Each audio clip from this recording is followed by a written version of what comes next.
अस्सलाम वालेकुम dear students. मैं हूं नासिर अब्बास, आपका फिजिक्स टीचर। आज बच्चे हम पढ़ेंगे gradient of distance time graph. Gradient, सबसे पहले वर्ड ग्रेडियंट को समझना है। डिस्टेंस टाइम का तो आपको पता है, डिस्टेंस टाइम ग्राफ आप सारा समझ चुके हैं। आज हम देखेंगे कि gradient of distance time graph क्या होता है। तो सबसे पहले ग्रेडियंट को समझें। ग्रेडियंट स्लोप को कहते हैं, स्टीपनेस को कहते हैं। वो क्या होती है? जैसे आप अपनी लाइफ में कभी एक ब्रिज के ऊपर चढ़ते हैं, इस तरह का बना होता है, ये ब्रिज के ऊपर चढ़ते हैं, तो ये ग्रेडियंट है। अब अगर कोई ऐसा ब्रिज है जो आप अपनी लाइफ में देखते होंगे या कभी नॉर्दर्न एरियाज की तरफ गए होंगे, तो एक जो हिल का रास्ता होता है, पहाड़ियों का सफर होता है, ये रास्ता होता है, वो स्टीपर सा होता है। कुछ ऐसे होते हैं, कुछ फ्लैट होते हैं और कुछ थोड़े से अपवर्ड होते हैं एंड सो ऑन। इस चीज को क्या कहा जाता है? ग्रेडियंट। मैं अब आपको ग्रेडियंट का कंसेप्ट कुछ और तरीके से भी समझा सकता हूँ। जैसा कि आपने अपनी लाइफ में ये देखा है, आपके घर के सामने एक रैंप बना होता है, जहां से आप घर के गेट के बिल्कुल सामने आते जाते हैं। तो वो इस तरह का कुछ स्लोप होता है, यूं ऐसे डाउन होता है। तो जो घर के गेट के सामने एक रैंप बना होता है, वो अगर तो वो ज्यादा, उसकी स्टीपनेस ज्यादा हो, चढ़ाई ज्यादा हो जैसे आप कहते हैं, तो इसका मतलब है उसका ग्रेडियंट ज्यादा है। अगर बिल्कुल फ्लैट सा हो तो उस इसका मतलब है उसकी ग्रेडियंट कम है। अब मैं इसको ये ड्रा करके दिखाता हूँ। लेट्स सपोज एक ये फ्लैट सरफेस है और एक ये ऐसे मैं ग्रेडियंट बनाता हूँ, और फिर ये भी एक ग्रेडियंट है, फिर ये भी एक ग्रेडियंट है। तो आप इससे समझ सकते हैं कि इसमें सबसे ज्यादा ग्रेडियंट किस में है? ये वाली चीज है। और ये कम है, ये उससे भी कम है। तो इस तरह ये हम समझ सकते हैं कि ग्रेडियंट क्या होता है।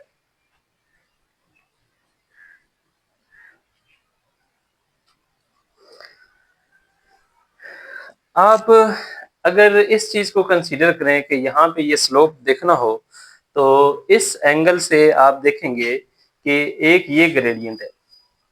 अगर इसको डाउन करते आएंगे तो कम ग्रेडियंट है, और बिल्कुल ही ऐसे फ्लैट कर देंगे, हॉरिजॉन्टल कर देंगे, तो कम ग्रेडियंट है। तो जैसे जैसे ऊपर जाएंगे ग्रेडियंट बढ़ता जाएगा, और जब बिल्कुल वर्टिकल लाइन पे आएंगे ग्रेडियंट इनफाइनाइट हो जाएगा। तो हॉरिजॉन्टल पे लाइन, हॉरिजॉन्टल लाइन पे क्या होगा? ग्रेडियंट जीरो होगा। तो यहाँ से ये हम कंसेप्ट ले सकते हैं कि ये स्टीपनेस है, कि अगर स्टीपर है कोई सरफेस या कोई भी जगह, तो इसका मतलब है वो मोर ग्रेडियंट है। अगर वो कम स्टीपर है तो लेस ग्रेडियंट है। आइए अब हम चलते हैं कि डिस्टेंस टाइम ग्राफ का ग्रेडियंट क्या होता है। आप एक इस ग्राफ को जरा समझिएगा कि एक बॉडी है, वो यूनिफॉर्म स्पीड से मूव कर रही है, तो उसका ग्राफ कैसा होता था? आप कहेंगे कि उसका ग्राफ जो है वो यूनिफॉर्मली मूविंग बॉडी का ग्राफ क्या होता था? ओरिजिन से स्टार्ट होता है ऐसे, और इंक्लाइन टू टाइम एक्सेस होता है। ये यूनिफॉर्म बॉडी का ग्राफ है, जब और डिस्टेंस टाइम ग्राफ है ये वाला। अब इसका मतलब है अगर बॉडी यूनिफॉर्म स्पीड से मूव कर रही है, तो उसका ग्राफ हमेशा कहाँ से स्टार्ट होगा? जीरो से स्टार्ट होगा। तो याद रखना इस चीज को। तो मतलब स्टार्ट में बॉडी की स्पीड क्या है? जीरो। और एंड पे कुछ और भी स्पीड हो सकती है। तो इस तरह बॉडी कोई ना कोई डिस्टेंस कवर करेगी। अगर यहाँ पे हम कुछ पॉइंट ले लें जो बॉडी का ग्राफ दिखाया गया, और उसमें हम बॉडी का डिस्टेंस कवर नोट कर लें, और हम फिर इस बॉडी का जो मूविंग बॉडी है इसका ग्राफ भी फाइंड कर सकते हैं। मतलब ग्राफ कह रहा हूँ, स्लोप फाइंड कर सकते हैं या ग्रेडियंट फाइंड कर सकते हैं कि उस बॉडी का ग्रेडियंट किसके इक्वल आएगा। देन हम उसको अंडरस्टैंड करेंगे। आइए इसकी तरफ चलते हैं। लेट्स सपोज ये डिस्टेंस टाइम ग्राफ है, और यहां से बॉडी ओरिजिन से ऐसे मूव कर रही है, ग्राफ आगे तक जा रहा है। मैंने कितने पॉइंट ले लिए इसके? P और Q पॉइंट ले लिए। अगर T1 डिस्टेंस, T1 टाइम के बाद बॉडी S1 डिस्टेंस कवर करती है, तो लेट्स सपोज T2 डिस्टेंस के बाद बॉडी क्या कवर कर रही है? S2। अब यहां से मैंने क्या किया? S2 पॉइंट को Q पॉइंट से मिला दिया, हॉरिजॉन्टली लाइन ड्रा की, फिर एक वर्टिकल लाइन ड्रा की जिसने एक्स एक्सिस को इंटरसेप्ट किया T2 पे। और फिर P पॉइंट से हॉरिजॉन्टल लाइन ड्रा की है, S वर्टिकल लाइन को कहाँ पे इंटरसेप्ट किया है, S1 पे मिला दिया और P को R से मिला दिया। अब यहां से आप देख रहे हैं कि T1 अगर टाइम है तो डिस्टेंस S1 है, T2 टाइम है तो डिस्टेंस S2 है।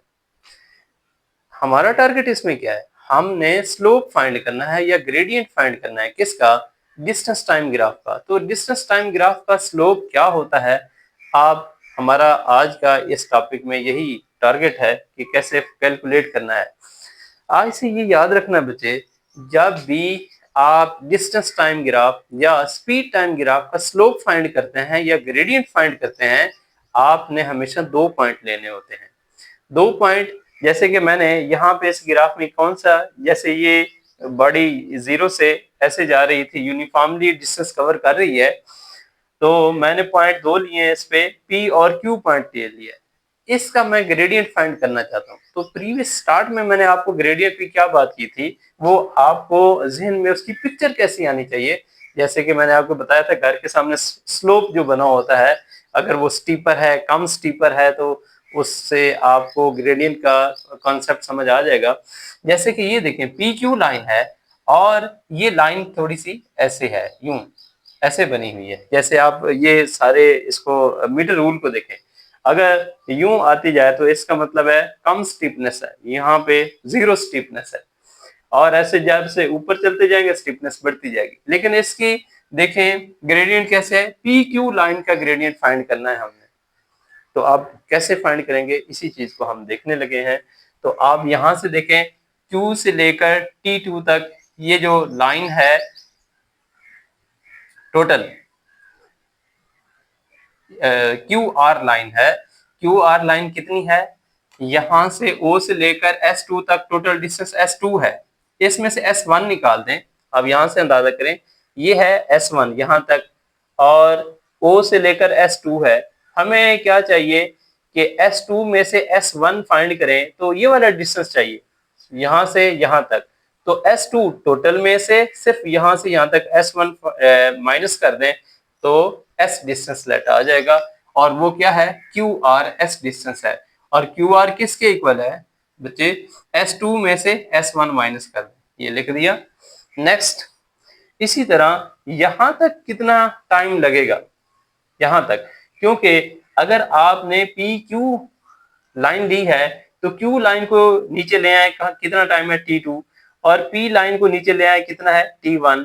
तो इस ड्यूरेशन में कितना टाइम है, तो T2 माइनस T1, क्योंकि टोटल कितना है T2, इसमें से क्या माइनस करेंगे, ये फर्स्ट वाला पैच, ये वाला माइनस कर देंगे। लेट ये 15 मिनट है और 0 से T1 तक 5 मिनट्स है, तो ये वाला ड्यूरेशन चाहिए। तो टोटल 15 में से ये 5 माइनस करेंगे, ये लेट 10 आ जाएगा। इसी तरह डिस्टेंस भी कैलकुलेट जो हमने पहले किया है। तो पता चल गया आप ग्राफ का, आपको ये T2 माइनस T1 है और ये डिस्टेंस S1 माइनस S2 है। भला ये वाला डिस्टेंस मैंने क्यों लिया है, क्योंकि मैं PQ लाइन का स्लोप फाइंड करना चाहता हूं, और सिर्फ इसी ड्यूरेशन में आपने इसका डिस्टेंस कवर्ड देखना है और टाइम टोटल भी देखना है। टोटल डिस्टेंस कवर्ड और टोटल टाइम देखना है। अब उम्मीद करता हूं कि ये ग्राफ आपको समझ आ गया होगा। अब इसका स्लोप कैसे फाइंड करते हैं, उसको कैलकुलेट करते हैं। क्या लिखेंगे, स्लोप ऑफ लाइन, कौन सी लाइन है, PQ लाइन, PQ लाइन। आज से बच्चे याद रखना, अपनी बुक पे भी निशान लगा देना है आपने, और इस चीज को समझना है। स्लोप हमेशा क्या होता है, राइज ओवर रन। मैं एक हमेशा ये चीज यूज करता हूं जो बच्चों को आसानी से समझ आ जाती है, rise over run. Rise over run क्या होता है, आप इस चीज को यहां से समझ सकते हैं अपने ग्राफ से। इधर देखिएगा, ये PQ लाइन है। अब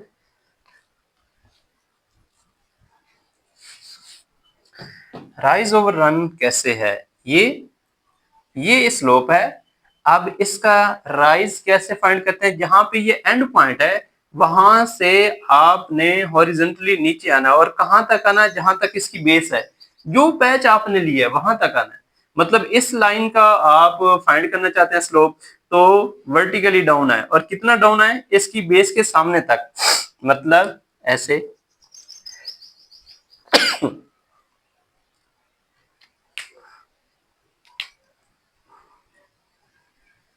ये बेस तक है।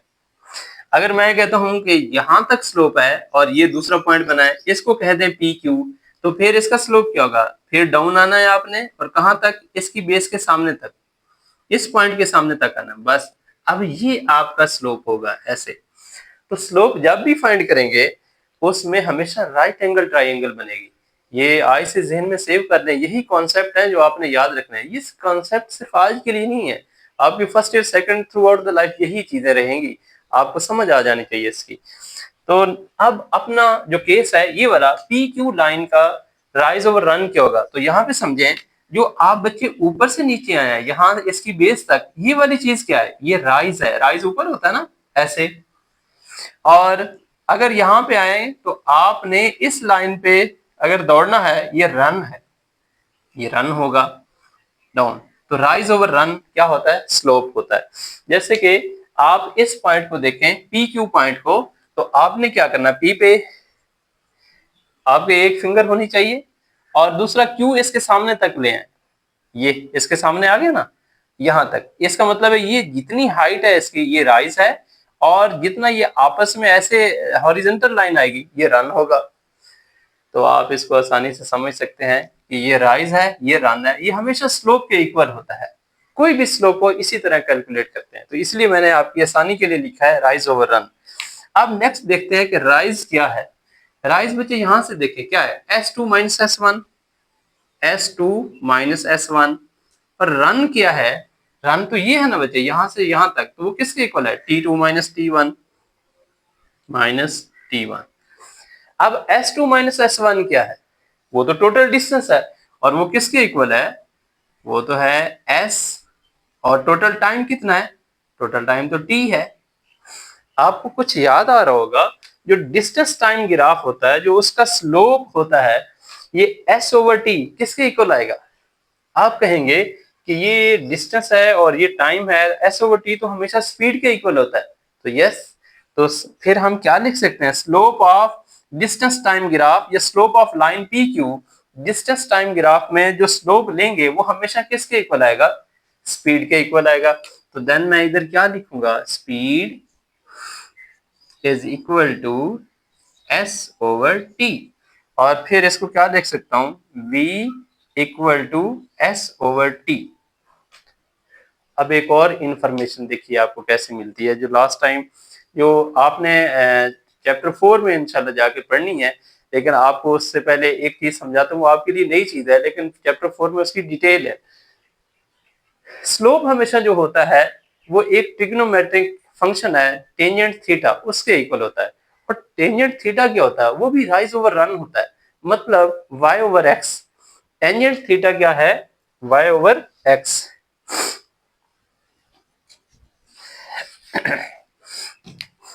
टेन थीटा, इसको सिंपली टेन थीटा भी कहते हैं, TN थीटा। और ये trigonometric function right angle triangle के लिए, और मैं आपको ये पहले ही बता चुका हूं कि राइट एंगल ट्राइंगल कौन सी है, PRPQ, ये राइट एंगल ट्राइंगल है। तो इसमें टेन थीटा क्या होगा, rise over run, rise over run. ये काम तो हम पहले भी कर चुके हैं। इसका मतलब है सर यहाँ पे हम सिर्फ टेन थीटा लिख सकते हैं, यस। तो फिर टेन थीटा किसके इक्वल हो जाएगा, S ओवर T के, यस। यहाँ पे फिर टेन थीटा क्या लिखें, S ओवर T, क्योंकि जो टेन थीटा होता है वो एक चीज है जिससे आप इसको याद रखते हैं, लेकिन क्योंकि इस आपके चैप्टर, इस चैप्टर में है नहीं, तो फोर्थ चैप्टर में है, वहां भी मैं इसकी डिटेल बताऊंगा। टेन थीटा हमेशा होता है राइट एंगल ट्राइंगल के लिए परपेंडिकुलर ओवर बेस। ये परपेंडिकुलर ओवर बेस किस में होते हैं, ये राइट एंगल ट्राइंगल में होते हैं। अगर आपको छोटी क्लास में ये चीजें याद है तो आपको पता होगा। तो परपेंडिकुलर ओवर बेस, परपेंडिकुलर क्या होता है, थीटा के सामने वाला हमेशा परपेंडिकुलर होता है। तो आपने कौन सी ट्राइंगल कंसीडर की है, RPQ। तो इसमें थीटा के सामने वाला क्या होगा, परपेंडिकुलर, और वो क्या होता है, वर्टिकल लाइन होती है, वाई एक्सिस, ये देखें वाई एक्सिस के पैरेलल है। और जो दूसरी लाइन है बेस, बेस तो हॉरिजॉन्टल लाइन होती है ऐसे, तो ये देखें बेस है, तो ये वाली साइड ओवर ये वाली साइड होगी। तो फिर आप क्या समझे इससे, मतलब वही राइज ओवर रन हुआ, वही एस ओवर टी हुआ, क्योंकि ये total time T2 minus T1 किसके इक्वल है, टी के, और ये वाली लाइन इसके पैरेलल है, तो लेंथ सेम होगी, इसलिए इसको टी भी लिख सकते हैं। ये टी है और ये वाली लाइन एस है, तो एस ओवर टी आ जाएगा, इसलिए ये लिखा हुआ है। तो देन हम कैसे लिख सकते हैं, tan theta is equal to S over T. तो ये तो टोटल डिस्टेंस है, और ये टोटल टाइम, ये क्या चीज होती है, ये तो होती है average speed, average speed, average speed. अब यहां से फिर हमने क्या सीखा है आज के लेक्चर में, कि डिस्टेंस टाइम ग्राफ में जो ग्रेडियंट होता है डिस्टेंस टाइम ग्राफ का किसी भी दो पॉइंट का, वो तो एवरेज स्पीड के इक्वल आता है, और डिस्टेंस टाइम ग्राफ जो एवरेज स्पीड के इक्वल होता है वो क्या चीज होती है, tan थीटा। आपके ये एमसीक्यू में आ सकता है कि इन डिस्टेंस टाइम ग्राफ, मैं आप इसको डिटेल से आपको बना के देता हूँ एमसीक्यू कैसे आ सकता है। अब आप देख सकते हैं, आप कैलकुलेटर ओपन करें, पी क्यू लाइन का जो स्लोप है, अगर ये स्लोप 0 होगा तो कब होगा, आप आसानी से समझ सकते हैं। कैसे बच्चे, ये देखें, ये आपके कंसेप्चुअल क्वेश्चन है, आपने साइड पे लिखने हैं। पी क्यू है, इसको लेस स्टीपर करें, बिल्कुल फ्लैट करते हैं, और यहां पे आके क्या हो जाएगा, हॉरिजॉन्टल। तो हॉरिजॉन्टल लाइन का स्लोप क्या होगा, आप कहेंगे स्लोप तो सर आपने बता दिया है, राइज ओवर रन होता है। अब ये हॉरिजॉन्टल लाइन बन गई है, तो इसका स्लोप किधर आएगा, राइज, राइज तो है ही नहीं, रन, हाँ रन तो है, तो राइज नहीं है, रन है, तो स्लोप क्या हुआ, राइज 0 है, रन है, तो 0 हुआ। इसका मतलब है slope of horizontal line is 0। ये आपके एमसीक्यू में आ सकता है, आपने इसको याद रखना है। और अब यहाँ पे हॉरिजॉन्टल लाइन है, ये वाली लाइन यहाँ पे आ गई थी, तो अब तो वर्टिकल पार्ट है ही नहीं। इसका मतलब है सर स्लोप उस वक्त होगा जब ये लाइन कोई ना कोई एंगल बना रही होगी एक्स एक्सिस के साथ। बिल्कुल आपने सही सोचा होगा। तो अब ये लाइन अगर ऐसा ऊपर को आए तो अब स्लोप बढ़ता जा रहा है, अब भी बढ़ता जा रहा है, और यहाँ पे जब y एक्सिस के बिल्कुल पैरेलल हो जाती है तो स्लोप मैक्सिमम होता है। मैक्सिमम का मतलब है स्लोप इनफाइनाइट है, आप उसको रिकॉर्ड कर भी नहीं सकते, इतना ज्यादा स्लोप है। तो हम फिर लिखेंगे slope of vertical line, vertical line is infinite. ये आपके कॉन्सेप्ट हैं, आपने याद रखना है। वो कैसे, वो देखें बच्चे, 0 ओवर समथिंग हो तो 0 होता है। अगर आप स्लोप फाइंड करना चाहते हैं, जो कि स्लोप हो या tan थीटा हो, एक ही बात होती है, वो y ओवर x होता है, y ओवर x। ये सारी चीजें एक ही चीज के नाम है। परपेंडिकुलर हो वो भी y के पैरेलल होता है, हॉरिजॉन्टल हो वो बेस होता है, राइज हो वो भी परपेंडिकुलर होता है। तीन तीन नाम आज आपको बताए हैं आपके कॉन्सेप्ट के लिए।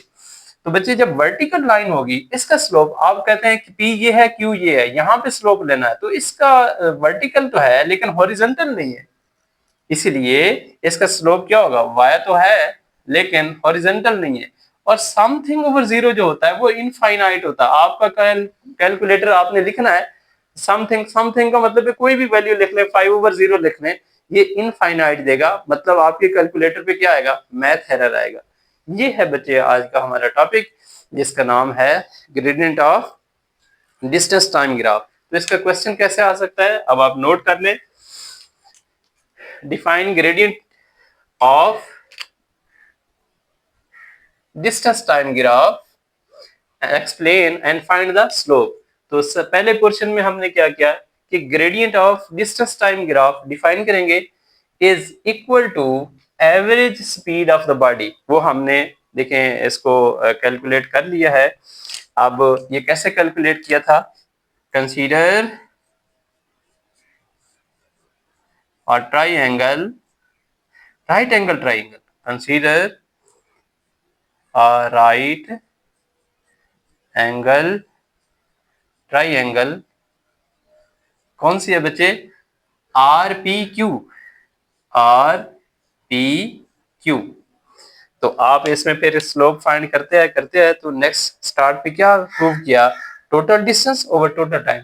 प्रीवियस लेक्चर में आप ये सीख चुके हैं, अगर total distance over total time हो तो वो एवरेज स्पीड होती है, वी एवरेज, और वो वी एवरेज है। तो ये tan थीटा क्या है सर, ये तो स्लोप है, ये ग्रेडियंट है। इधर क्या लिखा हुआ है, gradient of distance time graph. Yes, वो आपके ग्राफ से पता चल रहा है, distance time graph, gradient of distance time graph is equal to, किसके इक्वल है, एवरेज स्पीड के। तो सही तो लिखा हुआ है, ये हमने पहले समझ के प्रूव किया है, देन हम इसको डिफाइन कर रहे हैं, वो क्योंकि फिर आपके लिए आसान होता है। अब ग्रेडियंट क्या होता है, मैंने स्टार्ट में इसी का कॉन्सेप्ट दिया था, इसको कहते हैं स्टीपनेस। तो gradient is the measure of slope of the line, line का स्लोप कितना है।